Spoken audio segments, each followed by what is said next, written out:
আরো রহস্য স্পিনারের খোঁজ পেল ক্রিকেট বিশ্ব। তিনি পাকিস্তানের ওসমান তারিক।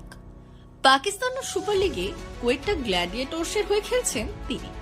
তার বল করার ভঙ্গি নজর কেড়েছে ক্রিকেট বিশেষজ্ঞদের। বৃহস্পতিবার পাকিস্তান সুপার লিগে করাচি কিংস এবং কোয়েটা গ্ল্যাডিয়েটর্স ম্যাচের পর আলোচনায় উঠে এসেছেন তারিক।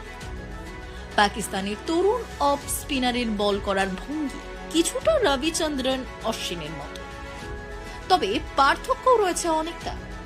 হাত থেকে বল ছাড়ার আগে খানিকটা থমকে দাঁড়িয়ে যান তারিক, তারপর বল ছাড়েন হাত থেকে।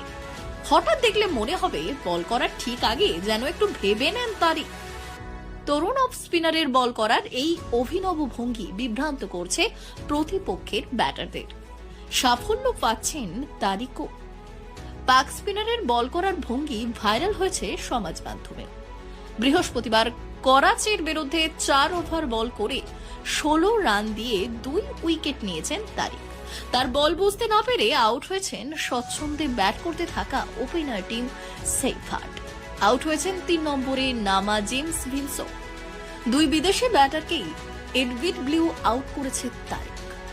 করাচির অন্য ব্যাটারেরাও বেশ সমস্যায় পড়েছেন। এবারে প্রথম পিএসএল খেলছেন তারিক। পাকিস্তানের ঘরোয়া ক্রিকেটেও এর আগে তেমন নজর কাটতে পারেননি তরুণ অফ স্পিনার।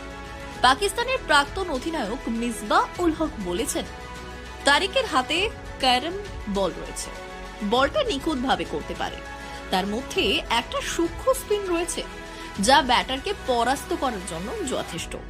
ওর বল ডানহাতি ব্যাটারদের জন্য বেশ কঠিন। মিসবাহ মনে করেন, নিজেকে ধরে রাখতে পারলে আন্তর্জাতিক ক্রিকেটেও আগামী দিনে সাফল্য পাবেন তারিক।